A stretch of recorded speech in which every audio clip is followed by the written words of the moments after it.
Olá, eu sou Wilson Moedal e sou publisher da Fórum Editorial, que publica o Anuário Informática Hoje há 40 anos e o Anuário Telecom há 35 anos. E este é o Link, um podcast de inovação, tecnologia da informação, tecnologia de comunicações e negócios. E eu tenho o prazer de receber hoje aqui meus 3 convidados. A Agnes Nicola, que é Head de Tecnologia da Beacon School, o Alexandre Bernardoni, que é consultor em inteligência artificial, fundador e ex-conselheiro da Associação Brasileira de Inteligência Artificial e professor da FIAP, e o Pedro Chodowski, que é o CEO da Voitel. Bem-vindos todos, obrigado pela presença, obrigado por terem aceitado o meu convite. E a gente vai tratar de alguns assuntos que acabam ficando sob o guarda-chuva de um tema geral, que é a inteligência artificial vai à escola. Nós vamos tratar dos desafios e dos desafios éticos e técnicos que a introdução de novas tecnologias, especificamente a inteligência artificial, trazem para os gestores dessa área e para quem pensa educação e tecnologia.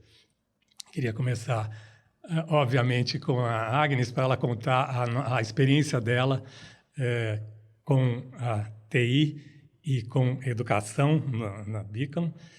Especialmente, queria que você falasse sobre os desafios que você enfrenta, Agnes, na introdução de novas tecnologias e especialmente de inteligência artificial, tanto na gestão da escola quanto no aprendizado dos alunos e, de forma geral, na disseminação de conceitos de tecnologia dentro da escola.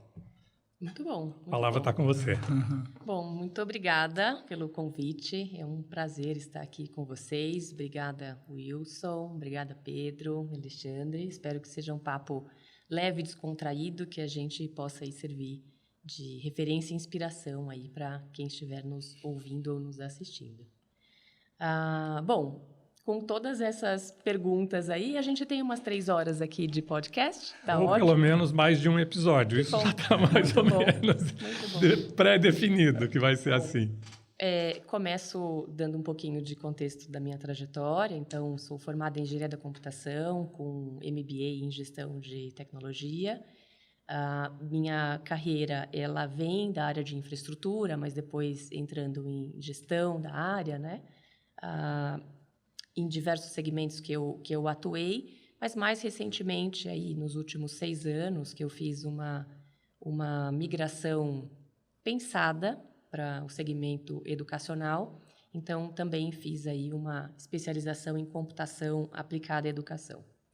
E tem sido um aprendizado a cada dia, assim, né? Acho que o ambiente de educação, ele promove isso para a gente se provocar enquanto educador, enquanto liderança, seja administrativa ou pedagógica, e os desafios são muitos. Eu acho que até posso falar de um lugar, né, de bastante privilégio. A Beacon School é uma escola muito diferenciada, né, aqui em São Paulo, que tem uma escola de currículo internacional. Nós somos uma escola IB, mas de identidade brasileira.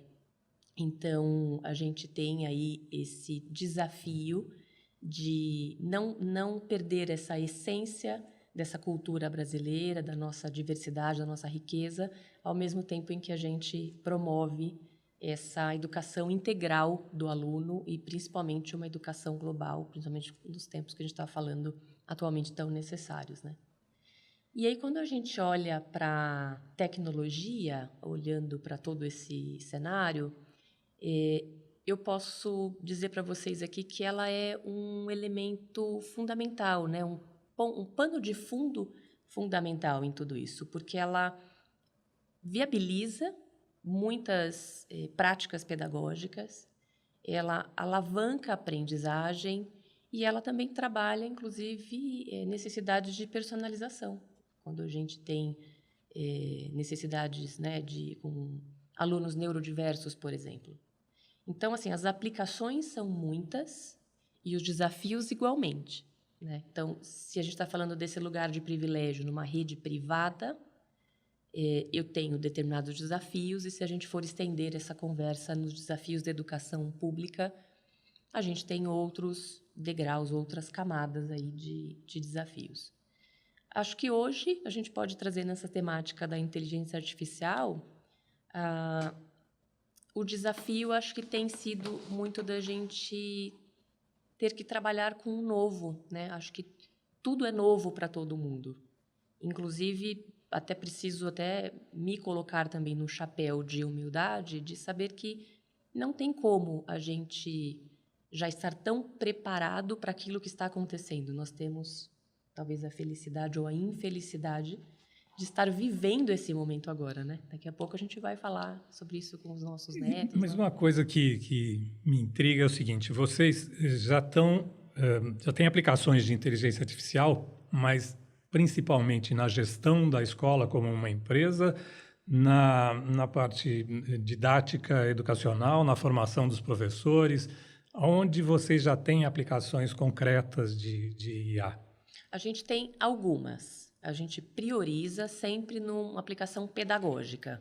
Mas na parte da gestão, da administração, por exemplo, a gente faz uso de data analytics, por exemplo, e aí para fazer esse tratamento de dados, a gente faz uso de algoritmos de classificação ou de agrupamentos para a gente identificar cenários possíveis em levantamentos, análises financeiras. A gente tem inteligência artificial apoiando na produção diária dos documentos que são documentos administrativos. A gente também pode ter isso dentro acoplado dentro do ERP, quando a gente faz toda a camada de saneamento de informação, governança de dados. Então, a gente usa na parte administrativa de uma forma ferramental, mas é aí que eu coloco aquela nossa provocação, que a gente, como escola, a gente provoca isso, inclusive nos nossos colaboradores, como que a gente usa a tecnologia a serviço, né? E não como fim, né?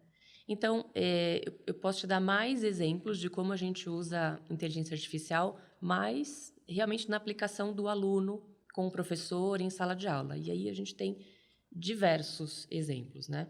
Então, quando a gente está falando, e assim, tanto a escola, obviamente, mas também obedecendo sendo aderente ao currículo internacional, a gente tem um documento que norteia, por exemplo, a integridade e honestidade acadêmica, né, dos alunos. E para isso a gente usa plataformas que também fazem uso de inteligência artificial para detectar similaridade de conteúdo na produção dos alunos, para detectar, eventualmente, se esse aluno está fazendo uso de inteligência artificial nas suas produções. A gente usa para o apoio à alfabetização. Então, como é que a gente coloca uma ferramenta de reconhecimento de voz para também fazer a mensuração da própria leitura do aluno ou da escrita dele. Deixa eu te interromper, mas em relação a esse monitoramento, essa vigilância, isso é uma coisa que sempre me chamou a atenção, a gente até já conversou sobre isso. Você tem ferramentas de inteligência artificial para fazer esse monitoramento, supostamente com o uso de IA? A inteligência artificial te dá recursos para fazer essa vigilância? Não é no sentido de vigilância, a gente não costuma usar essa terminologia, porque a gente também acredita e desenvolve essa autonomia do aluno, né? Então, é muito mais no sentido de ser mais um recurso que o professor utiliza, e isso para a gente é muito importante, é o aluno e o professor no centro desse processo de ensino-aprendizagem, não é a tecnologia, não é a IA, né? Então, como um ferramental do professor, isso é muito importante, Wilson. Assim, os nossos professores, eu tenho certeza que os professores, de uma maneira geral, que estiverem nos ouvindo, eles vão concordar que o professor conhece o seu aluno. Então, quando ele recebe uma produção escrita... Nada substitui esse... Ele consegue dizer, e é fantástico isso, Wilson, ele consegue dizer, sem apoio nem mesmo de uma inteligência artificial que diga isso, ele sabe dizer se o aluno usou ou não. É a sensibilidade do professor para fazer isso. Ele tem isso. Então, a ferramenta entra nesse apoio de dizer, eu tenho alguma dúvida aqui, que talvez ele possa ter feito um uso e como foi esse uso. Ele pode usar, então, uma ferramenta que indica para ele, com algum grau de confiabilidade, dizendo, olha, pode ter usado sim ou não. Mas isso também nunca é... Tem muitos falsos positivos e falsos negativos. Então, o professor tem que sempre se apoiar no histórico daquele aluno e naquilo que ele conhece já de produção desse aluno. E qual é o desdobramento dos casos positivos, em que se identifica que o aluno usou de recursos de IA ou tecnológicos de forma geral para desempenhar algum trabalho? Eu acho que essa é a beleza desse processo estar acontecendo enquanto esse aluno está dentro da escola, porque a escola é o lugar de aprendizado. A escola é o lugar de errar, se é que assim a gente pode dizer. Não que seja errado usar a inteligência artificial, mas se não era esperado que ele usasse a inteligência artificial para produzir algum conteúdo e assim ele usou, como é que então a gente volta com esse aluno para tratar questões éticas, questões de integridade? E isso acontece. Então, respondendo à sua pergunta, tanto o professor, quanto coordenação, quanto equipe de apoio, né, de orientação desse aluno, trabalha isso com ele, né? Então, dizendo que, olha, aqui a gente teve essa conversa, não foi solicitado que você usasse, mas aqui você usou. Como foi isso para você? E o professor aproveita, inclusive, desse momento para fazer essa análise crítica, trazer o aluno como o crítico da tecnologia. Você usou aqui ponto pacífico entre nós, porque aí o aluno, invariavelmente, eles falam. Concordo. Né? E aí entra um processo que é rico, que eu acho que essa é a beleza, exatamente isso. Então, como foi o prompt que você fez? Conta para mim.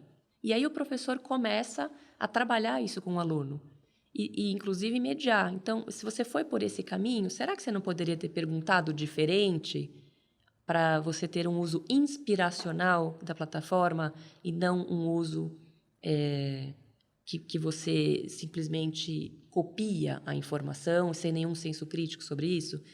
E, assim, 100% das vezes foi benéfico nesse processo. Então, acho que esse tem sido um resultado muito positivo, né? A escola não é uma escola que bloqueia a plataforma, que fala que não vai usar. Pelo contrário, a gente estimula que professor e aluno utilizem dentro das regras e dos termos de uso, inclusive, porque tem determinada idade que pode usar, né?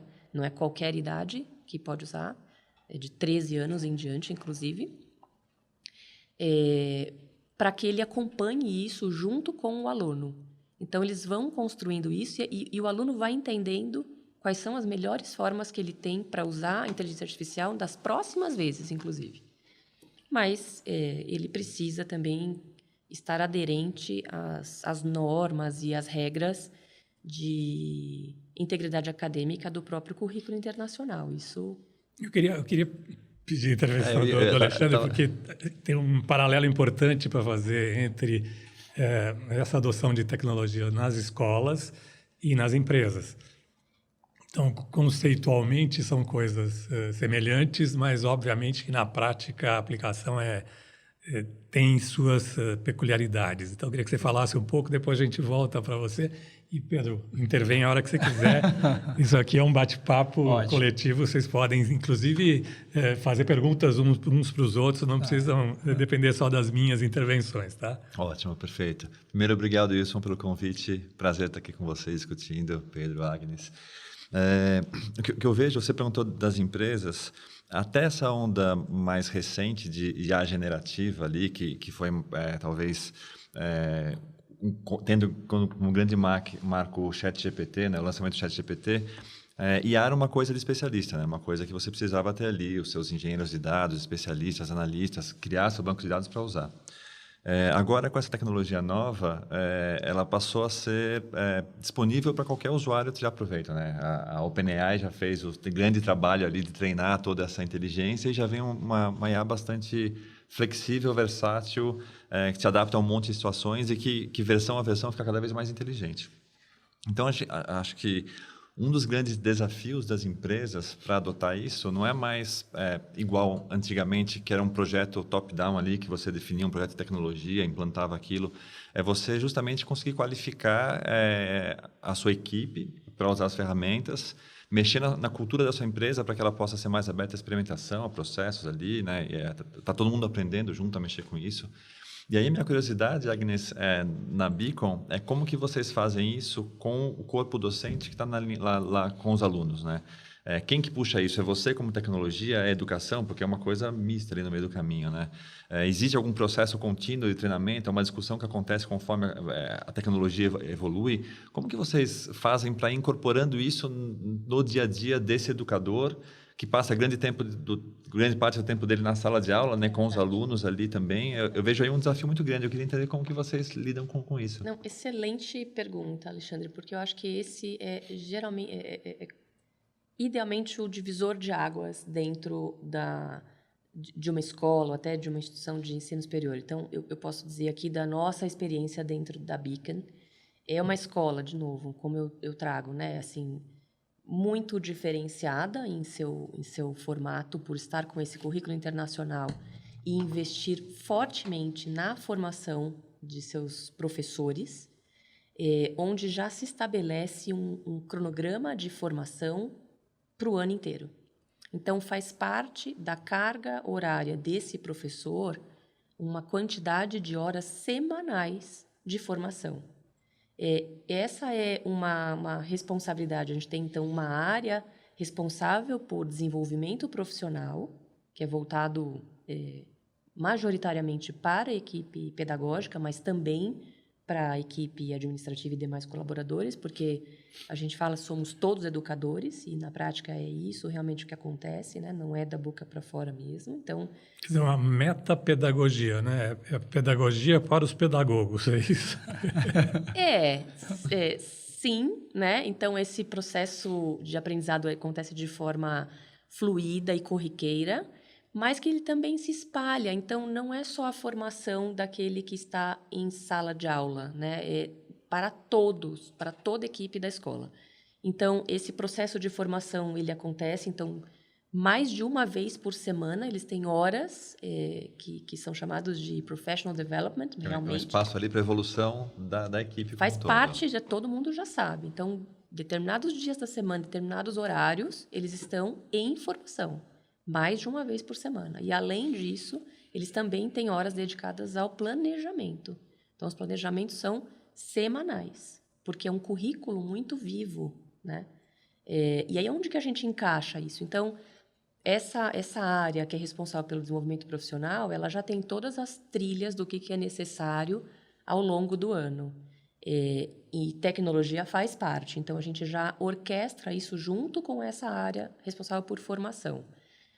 Quando entrou, né, então, lá em 22, quando veio o boom da inteligência artificial, né, a gente se preocupou em acalmar um pouco assim as pessoas, no sentido de tranquilizá-las, no sentido de que é uma tecnologia nova, mas que a gente está aqui para apoiar, como área de tecnologia a gente está aqui para apoiar e também para apoiar na capacitação. Então, assim, prontamente a gente já colocou todos os professores naquela oportunidade dentro de uma sala de aula para nivelar conhecimento. Então, do que estamos falando, o que é inteligência artificial, o que é o ChatGPT, o que ele traz, onde demos esse overview. Aí a escola fecha, né, no final do ano, férias, quando volta, então, de novo, tem um grande programa de formação que acontece uma semana antes das aulas começarem. Então, os professores ficam uma semana em formação todos os dias, né? E ali é um espaço para você. E aí a gente foi e entrou. Bom, agora a gente tem que entrar com inteligência artificial. Então, isso em janeiro de 23, aí a gente entrou com essa primeira formação estruturada, né? De novo com os professores. Aí a gente começou a desenvolver políticas os guidelines para os colaboradores de como eles deveriam utilizar as ferramentas desse ambiente de trabalho em relação à privacidade, segurança, principalmente, né, quando a gente está falando até em adequação à LGPD, inclusive, porque a gente está trabalhando com dados sensíveis, né? Então, foi a primeira formação que a gente fez de uma forma bem estruturada.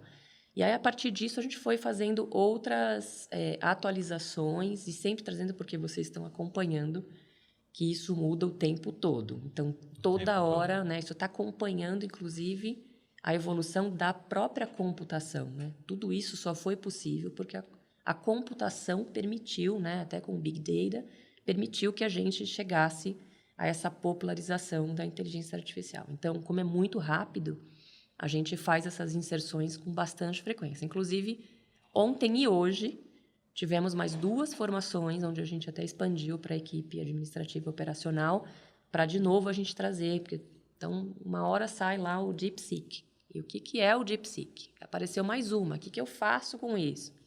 Agora apareceu o Grok. O que eu faço com isso? Será que a gente pode usar? Será que não pode? Então, é muito importante também que a escola dê clareza sobre essas plataformas, né?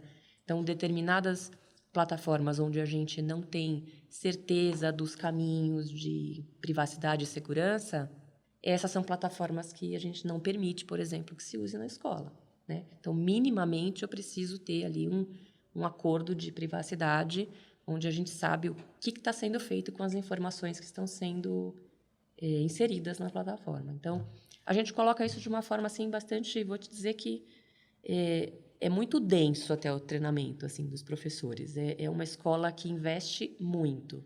E aí, outra curiosidade aqui, como que isso, o uso direto ali do ChatGPT ou outras LLMs, isso de alguma forma é ensinado para os alunos? Tem já um processo ativo? Porque eu vejo minha filha, por exemplo, é interessante ver usos que ela foi achando sozinha ali, né? Então, outro dia ela estava resolvendo uma equação de matemática, tudo, estava lá meio enroscada, pediu, GPT, resolve essa equação aqui como se fosse um aluno do primeiro ano, tudo. E ele explicou passo a passo, e ela destravou aquilo. Ela usou ali naquele momento como um tutor, né? Eu já vi ela usando para dar ideias para o trabalho que ela vai fazer também. Então, me dá ideias disso, daquilo. Mas eu não percebi, talvez porque eu não esteja na sala de aula também, se existe já uma iniciativa ativa da escola em termos de assim, tem esses casos que vocês podem usar aqui, isso aqui, esses aqui vocês não deveriam, que é o que você quer, ou se ainda é meio na experiência que os alunos estão experimentando e a escola entendendo os limites também. Como que se dá isso? Porque é uma coisa muito rápida, é muito recente esse processo inteiro, é difícil você saber o que fazer, né? É verdade. Eu não sei se a gente já conseguiu acompanhar isso.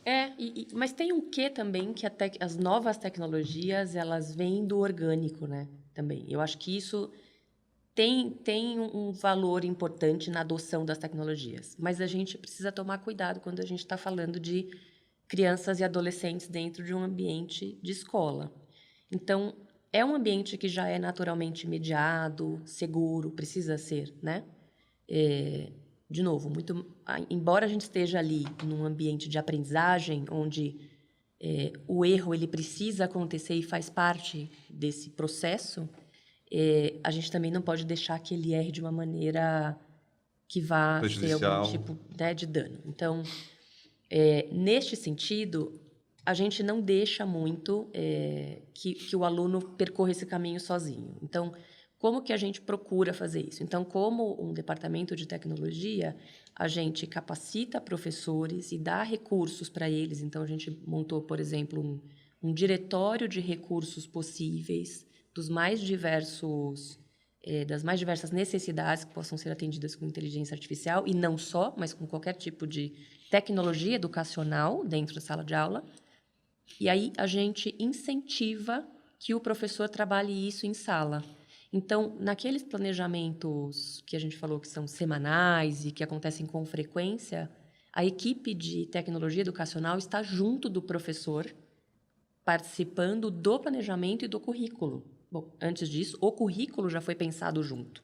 Então, o planejamento, a equipe de tecnologia educacional está vendo como é que o professor vai trabalhar isso em sala. Então, a ponta que chega no aluno é sempre com o professor, né? É sempre um professor, mesmo que seja um professor de de EdTech, que a gente chama, ou um professor de Design, que é o caso que a gente tem dentro do currículo internacional. É dessa forma que chega. Mas o professor também tem uma escuta ativa muito importante para também capturar aquilo que vem. Você deu o exemplo da sua filha, que ela usou ali para fazer uma explicação que é muito interessante, que seria análogo, imagino, a um sistema de tutor inteligente. Sim. E isso é muito Exatamente interessante, muito interessante, porque essa tecnologia já permite mensurar o que o aluno sabe, em que momento ele está. Então, os professores estimulam os alunos a adotarem esse tipo de solução? Estimula que sejam críticos, especialmente críticos. Sim, a resposta para sua pergunta é sim, mas que assim nunca seja sempre crítico. Avalie a fonte, avalie se ele tem viés. Isso é muito importante, né? Então, se essa sua resposta está enviesada. Já aconteceu, e a experiência com a minha filha mesmo, né? Então, sou mãe de 2 adolescentes aí, uma menina de 16 e um menino de 13, que eu estimulo, sim, que estejam lá o tempo inteiro na tecnologia, né? Porque eu sou suspeita em falar, sou uma pessoa da tecnologia, então, eu estimulo que estejam nesse ambiente digital. Ela teve 2 experiências iniciais com inteligência artificial que não foram boas e que, inclusive, fez com que ela se afastasse um pouco a princípio. Conta pra gente quais foram. Que foi... Você sabe que jornalista adora ver sangue, sei. né? Então eu preciso de alguma desgraça, senão eu não vou ficar satisfeito. Não é exatamente desgraça e tem explicação e é muito bacana, inclusive. O que aconteceu? Ela estava lendo, na época, sobre um livro, eu não vou me lembrar agora o nome do livro, e aí ela tinha uma dúvida sobre o enredo, e ela tinha que preparar um conteúdo sobre aquilo lá para entregar. E aí eu perguntei para ela, falei, mas você já perguntou para o ChatGPT o que acontece com o personagem XPTO? Não perguntei. Vamos perguntar. Então, na trama, papapá. E o ChatGPT deu uma resposta para ela. E ela, na hora, ela fez assim, isso não é verdade, não foi isso que aconteceu, porque ela já tinha lido o livro. Não foi isso que aconteceu. E ela começou a contar para mim a história. O que aconteceu foi que a personagem tal, fez isso com tal, e tal coisa aconteceu. Isso é o processo de ensino-aprendizagem. Ela foi crítica, porque, afinal de contas, ela já tinha tido contato com aquele conteúdo, com aquele conhecimento. Então, a inteligência artificial consolidou aquele conhecimento nela ao dar a informação incorreta. E ali... Eu aproveitei aquele momento para dizer... Alucina, filha. Você está vendo? É sempre certo. Ele não sabia. Não é infalível. Que bom que você tem senso crítico. Não é infalível. Várias lições dessa história. Que bom que você já leu a história. Está vendo a importância de você ter lido antes? De você realmente ter repertório? Não adianta você chegar para a inteligência artificial sem repertório. Porque você não vai ser crítico o suficiente para saber isso aqui é fato ou não é? Tem viés ou não é? Esse foi um exemplo. Esse era um segundo ponto, uma outra curiosidade que eu tenho. Quer dizer, a gente falou bastante sobre a questão da formação dos professores, dos educadores, né, com relação ao uso das ferramentas de tecnologia, em especial aqui a inteligência artificial. A gente falou agora do uso, por sua vez, né, os limites e os conceitos de uso para os alunos, principalmente com relação a essa questão crítica, né, com relação à resposta que vem, para ter certeza. E a gente tem um terceiro ponto que e os familiares, né, e os pais irresponsáveis que estão ali do lado das crianças e adolescentes, acompanhando o uso dessas ferramentas e que são de uma geração anterior e que não necessariamente têm a mesma familiaridade com tecnologia de forma geral e em especial com o uso de inteligência artificial, né? Como você vê o papel da escola nessa interlocução e nessa conscientização ou evangelização, catequização, use o nome que você quiser, de quem está em casa efetivamente, junto do aluno, né, estudando junto, vendo ele mexer lá no iPad, no computador, no telefone, seja o que for. É a parentalidade de um lado e a terceirização da parentalidade para a escola, né? E de fato, nós todos, como pais ou até adultos profissionais, eventualmente, a gente também não está preparado para isso. Eu talvez tenha essa felicidade pela minha trajetória profissional, mas o fato é que ninguém está. Então, mas assim, a gente também não está preparado para ser pai e mãe, porque todos nós aqui sabemos que não tem manual de instrução, né? Então, eu nunca A gente fui... se torna. e a gente aprende realmente Aprende. com um avião voando. É real isso, né? Eu nunca fui mãe, eu sempre falo isso para os meus filhos, inclusive, eu nunca fui mãe de uma menina de 16. Estou sendo agora. Ano que vem, eu nunca fui mãe de uma menina de 17. Olhando para o meu mais novo, eu nunca fui mãe de um menino de 13. Então, todo ano, eu estou aprendendo com eles. Então, esse olhar de gentileza para nós, como pais, eu acho que a gente tem que ter. Eu faço esse exercício comigo. Também foi uma coisa que eu fui aprendendo também, felizmente, estando imersa nesse ambiente. É um ambiente, de fato, assim, muito rico para a gente, como humano, de entender as diferenças dos ritmos das pessoas, que as pessoas aprendem de maneiras diferentes, em ritmos diferentes. E conosco, pais, não é diferente. E cada família tem o seu valor. Então, a escola, ela atua de uma forma muito parceira. E eu acho que essa relação ela é fundamental. E tem que ser bilateral, né? Atuar como uma relação realmente de parceria, né? A gente faz questão de dar essa clareza que nós estamos ao lado, nós não estamos contra. E sempre eu vejo as escolas se esforçam muito para se colocar nesse papel de parceiro e sempre no melhor interesse do aluno. E são muitas opiniões e muitos valores divergentes. E a escola precisa equilibrar tudo isso, né? Então, assim, é um desafio muito grande. Num momento em que a gente está de mundo, onde tudo é muito instantâneo. E a gente tem talvez uma expectativa, posso falar, né, por uma reflexão minha, obviamente, e do que eu vejo das crianças que estão próximas a mim como família, né, que a gente tem acesso à formação dessas crianças, que nós temos uma expectativa de fazer os nossos filhos felizes. E isso é utópico. Nós não conseguimos nos fazer felizes. Eu ia justamente tocar no ponto da utopia. Eu acho que a gente está falando de um mundo quase utópico aqui, um mundo ideal em que a gente sabe dosar o tempo dedicado pelas crianças à tecnologia, o tempo dedicado pelos pais, pelos professores, mas esse é o mundo ideal, esse não é o mundo real.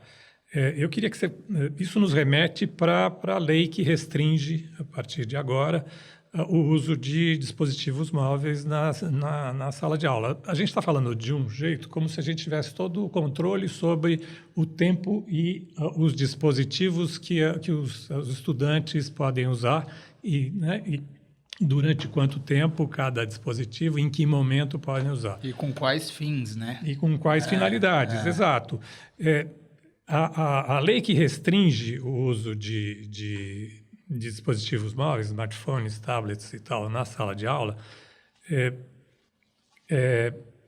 de certa forma, é bem-vindo do ponto de vista pedagógico, mas também, se ela for radicalizada, ela impede essa didática, o ensino para os estudantes, para as crianças e adolescentes, de qual é a melhor forma de usar a tecnologia. Como é que isso, na prática, está acontecendo na Bicam e como é que você vê isso do ponto de vista de gestora de tecnologia e de educação? Sim.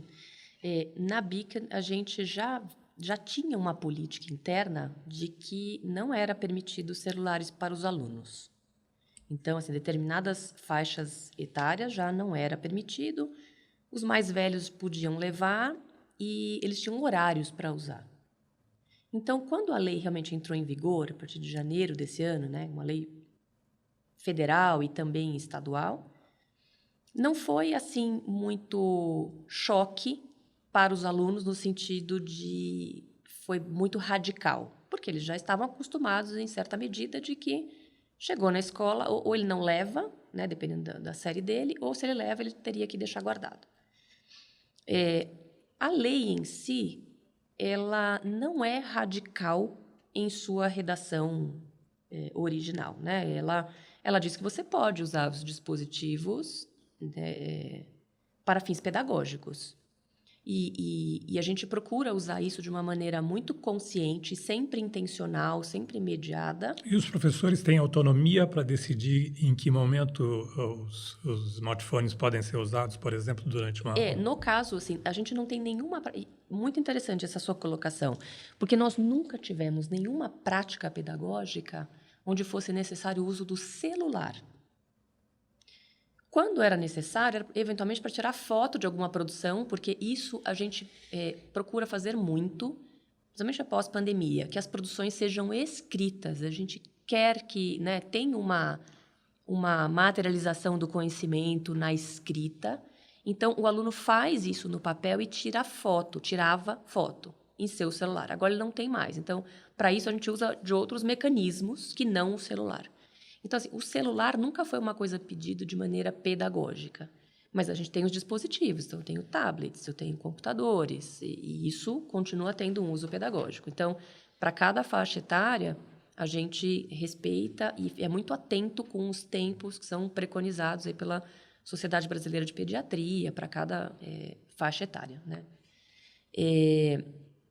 Para cada um desses segmentos, como eu falei anteriormente, a gente tem esse trabalho que é muito bem desenvolvido junto ao currículo. Então, já se sabe o que o professor vai utilizar em sala de aula, mediado por tecnologia ou não. No caso do celular, foi até benéfico para a escola vir isso num formato de lei, porque mesmo com a escola colocando que não era permitido como uma política interna, eventualmente alunos traziam. E o que a gente observava é que esses alunos traziam por uma necessidade de comunicação da família. Uhum. Foi um processo de educação dos pais também, nessa lei, não só das crianças.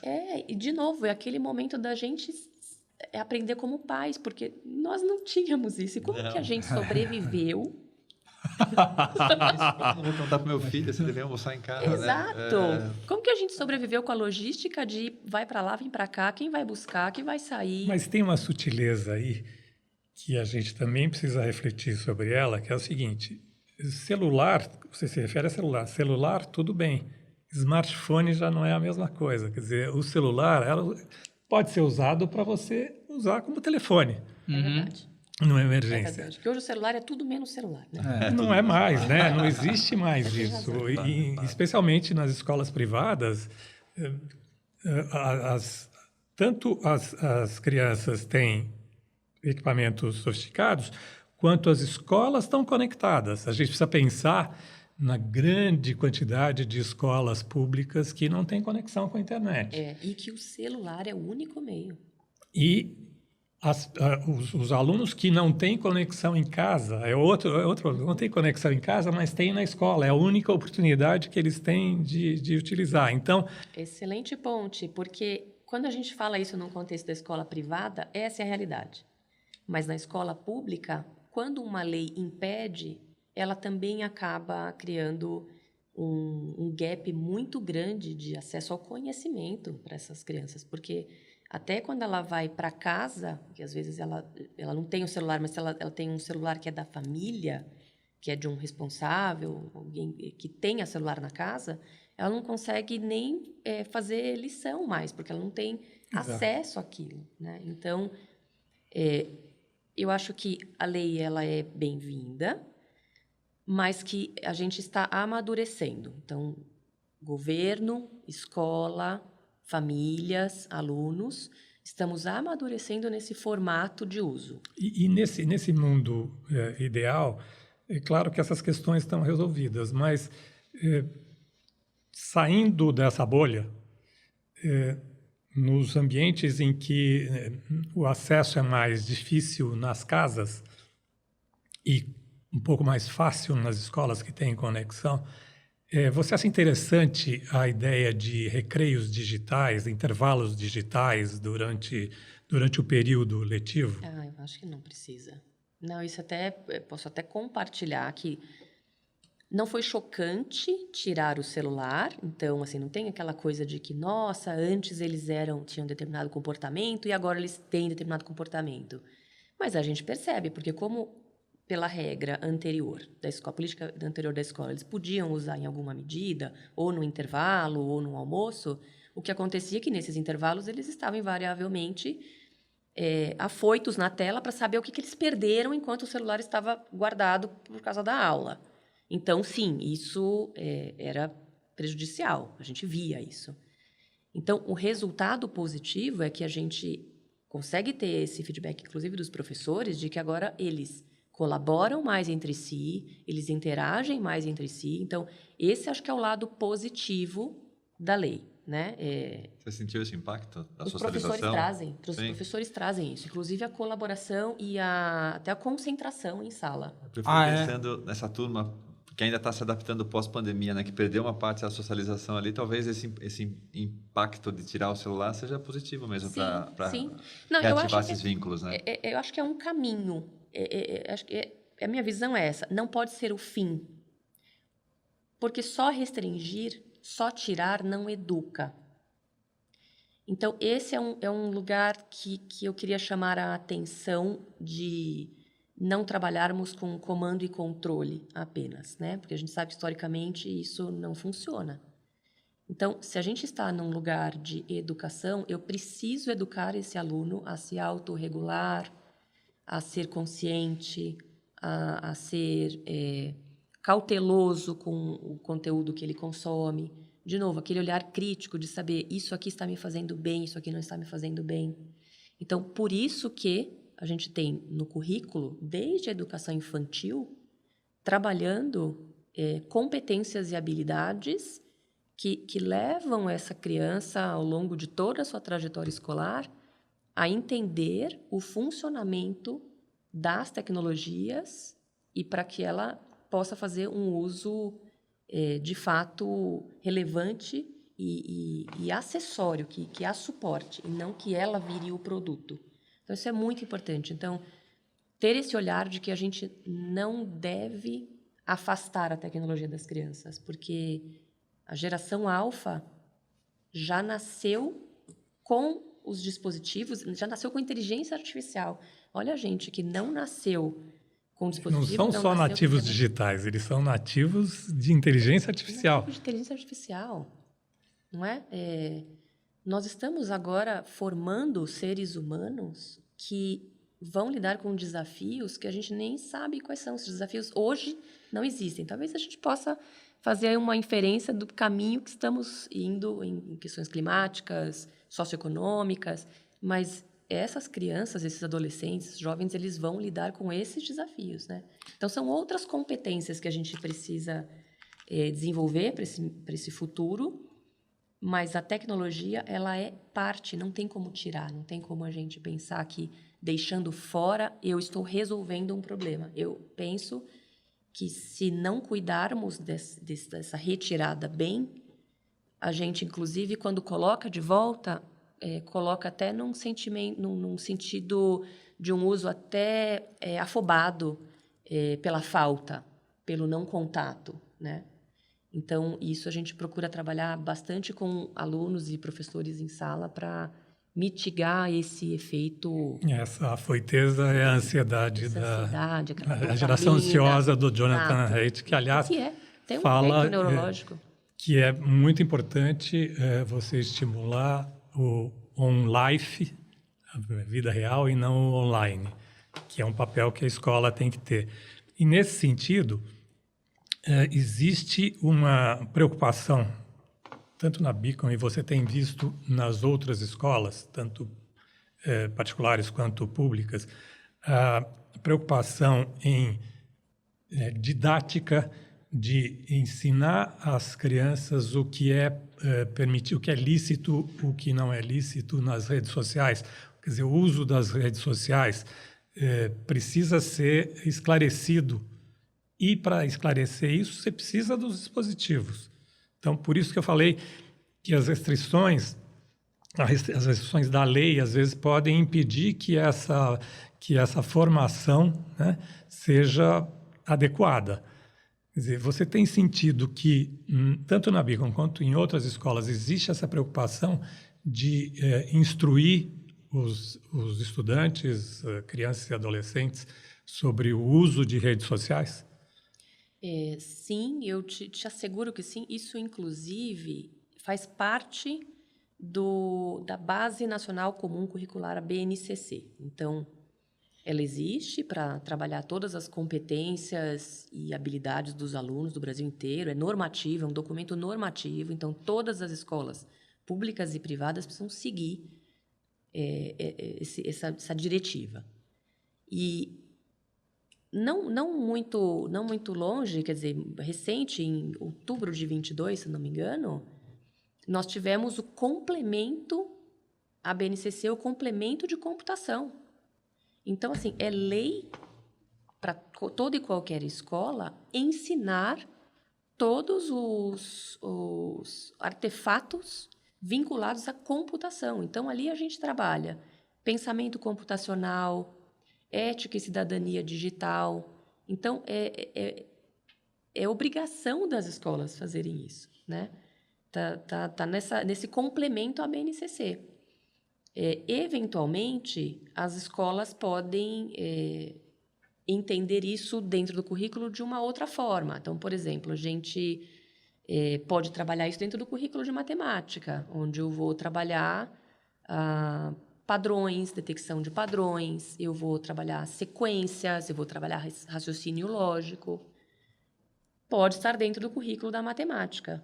Mas isso é tão importante, o ensino da computação e esse entendimento de toda essa lógica que vai desembocar, por exemplo, numa inteligência artificial generativa, com toda essa base desse aluno seguindo este currículo, né? Então, eu não sei em que medida todas as escolas são aderentes à BNCC ou têm até ciência da importância disso. Mas esse vale que a gente precisa tomar cuidado é, às vezes, de uma expectativa, por conta da lei, de um pouco de distanciamento de dispositivos e colocar tudo no mesmo balaio, né? Como se a tecnologia por si só fosse algo ruim. Mas eu não posso deixar de falar de cyberbullying. Eu preciso saber como você e a escola já enfrentaram esse tipo de problema, se você tem casos para contar para a gente. Queria até uma avaliação de todos aqui que assistiram a série Adolescência, para, de alguma forma, a gente abordar esse tema de uma forma mais leve, didática, para entender como se precaver contra o tipo de problema que o cyberbullying acarreta, com violência e até crimes mais graves de homicídio, suicídio, etc. Automutilação. Exato. Vocês enfrentaram problemas assim na escola? Você tem, independente de ser na escola ou não, você conhece casos e como é que eles foram resolvidos? Sempre existem casos. Eu até, enfim, por privacidade até das crianças e da escola, obviamente que eu não posso comentar sobre qualquer situação que tenha acontecido em particular, mas eu acho que assim o bullying e o cyberbullying são coisas que, né, então o bullying sempre existiu e o cyberbullying é só potencialização, agora o novo formato onde as coisas acontecem, né? O que a gente observa é que ele se instaura sempre dentro de uma fragilidade notada de algum desses atores, né? Desses participantes desse cenário instaurado. Então, a gente trabalha muito isso com o socioemocional. Então, isso também na escola é muito bem trabalhado. A gente tem um departamento próprio para isso, com um currículo próprio, que faz o acompanhamento, então, desde da infância mesmo, né? Do ensino da educação infantil até o ensino médio. Então, a gente trabalha muito isso com conscientização, com espaços de escuta, com espaços de fala. Como eu falei, o próprio currículo de inteligência emocional, né, de Social Emotional Learning, que a gente chama, ele já trabalha isso de maneira preventiva. E se ocorrer alguma situação, a escola atua sempre de uma forma restaurativa e reparadora. Então, esse é o olhar que a gente tem. Não é um olhar de punição, né? Que é um olhar de restauração desse dano que tenha sido causado em qualquer medida, né? Em qualquer proporção. Então, acho que esse é sempre um olhar com gentileza para o erro. E até aproveitando, né, trazendo um pouco. Então, eu estive recentemente aí na South by Southwest e a keynote de abertura, ela traz esse olhar de experimentação, né? O quanto que a gente tem por natureza ter um pensamento, uma mentalidade exploratória e que a gente perde isso por volta dos 6, 7 anos de idade, onde a gente para de ser curioso, deixa de fazer a pergunta do porquê que o céu é azul, se a Terra é redonda, se não é, enfim, todas aquelas coisas que a gente já ouviu e já perguntou, para entrar num mecanismo de performance, de dar resultado, né? Então, toda essa cadeia de construção desse pensamento exploratório, esse meu medo de errar, ele me leva para uma circunstância de bullying, seja como vítima ou seja como a pessoa que pratica o bullying, né? Então, acho que esse pano de fundo de socioemocional, ele é muito importante e precisa ser muito bem trabalhado nas escolas. A gente tem isso aí pós-pandemia. E não só nas escolas, né? Porque esse ambiente de competição a gente encontra no mundo corporativo, de uma forma geral. Talvez o Alexandre possa nos dar um depoimento sobre como isso tem acontecido nas empresas também, né? Que o bullying e o cyberbullying não acontecem só nas escolas. São potencializados nas escolas porque as crianças são mais vulneráveis. Mas isso acontece também no mundo corporativo, nas empresas de uma forma geral. Então, eu queria ouvir o Alexandre e depois ouvir vocês.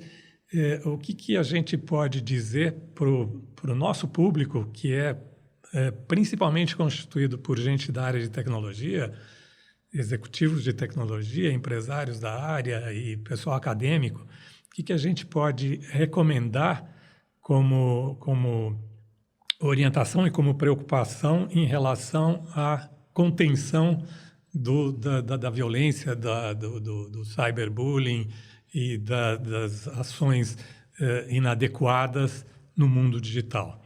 Acho que uma reflexão interessante da tecnologia, até vendo a série Adolescência, me levou a uma reflexão interessante, é que, ao mesmo tempo, o cyberbullying ele pode ser invisível, né? Então, você não está vendo aquilo acontecendo, diferente de um bullying físico, que, de alguma forma, a escola consegue presenciar ali e mediar de alguma forma.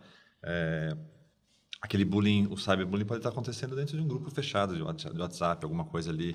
Na própria série, aquelas emojis, né, meio que ali significavam um monte de coisa que era meio que hermético para aquele grupo que estava falando.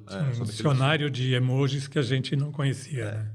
Mas, ao mesmo tempo, por outro lado, a tecnologia levou uma outra característica que fica registrada também, né? Então, a gente já viu exemplos recentes de escolas que teve grupos do WhatsApp com comportamentos misóginos, preconceituosos, tudo que veio à tona e explodiu como uma bomba muito grande, né? Como a Agnes falou, acho que essa parte toda passa por essa evolução, talvez, e discussão emocional das trocas ali, né? Porque, na verdade, toda essas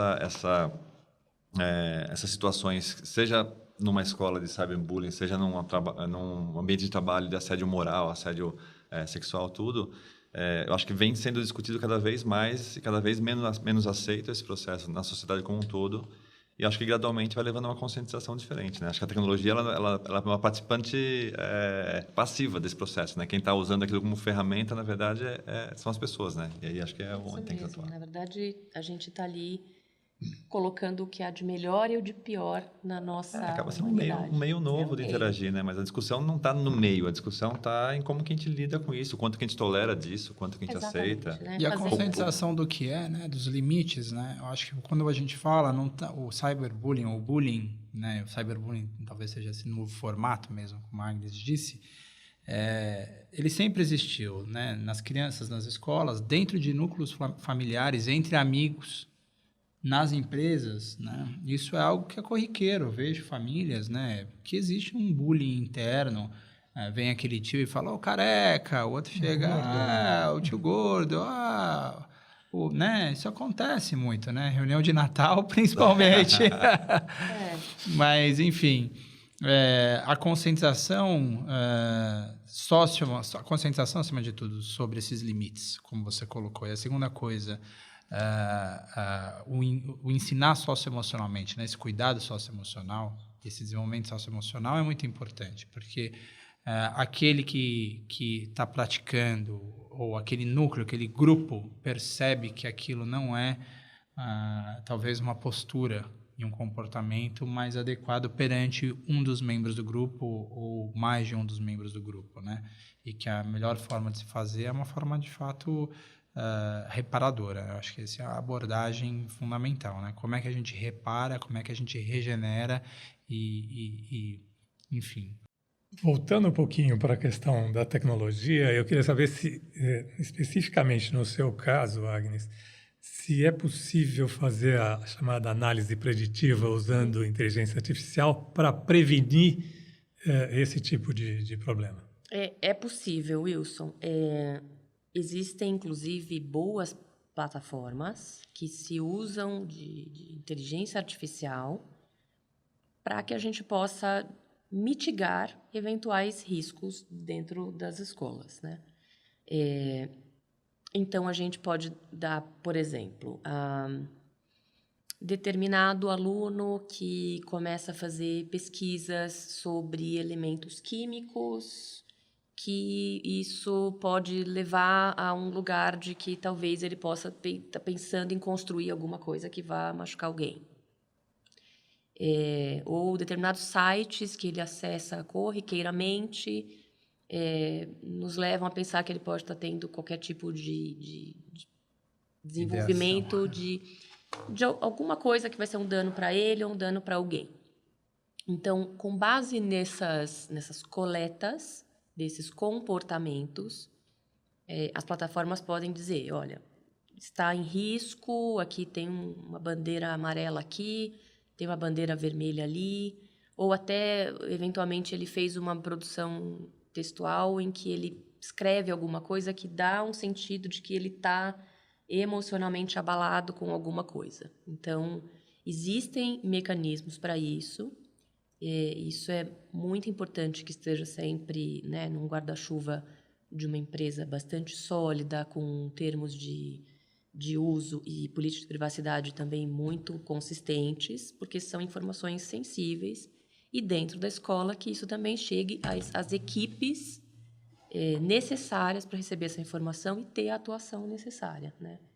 Então, isso é muito interessante. Os próprios filtros de internet, filtros de conteúdo, também trabalham em certa medida com isso, porque os filtros de conteúdo antigos, eu não lembro se vocês vão se lembrar disso, o que acontecia é que ele ia num formato de, sei lá, essa página de conteúdo adulto, não vou querer liberar ela no meu trabalho ou na minha escola. Só que se o desenvolvedor da página não a classifica como conteúdo adulto, o mecanismo de filtro não tem como saber, porque ele não varria a página. Então, sistemas de inteligência artificial, quando ele detecta uma inconsistência entre a classificação do site e o conteúdo que ele varreu, ele faz uma atuação para bloquear aquele conteúdo, né? Então, essa também é mais uma forma que a inteligência artificial ajuda nesse sentido a proteger. Bom, infelizmente a gente precisa terminar a nossa conversa, e o que eu posso dizer para vocês é que eu aprendi muito nesse nosso papo, e mais do que isso, dá para sair com uma visão um pouco mais otimista do uso da tecnologia nas escolas do que a gente tinha, do que eu tinha, pelo menos antes da gente conversar aqui. Quer dizer, é possível usar a tecnologia para o bem, especialmente para impedir que o mal se propague na velocidade em que ele tem se propagado no mundo digital. Então, muito obrigado. Espero contar com vocês nos próximos episódios do Link. Obrigado, Alexandre. Obrigado, Agnes. Obrigado, Pedro. Obrigado, Wilson. E a gente volta num próximo episódio. Certamente a gente vai voltar a esse assunto com esses personagens convidados. Obrigado, pessoal. Obrigada. Obrigado. Obrigado.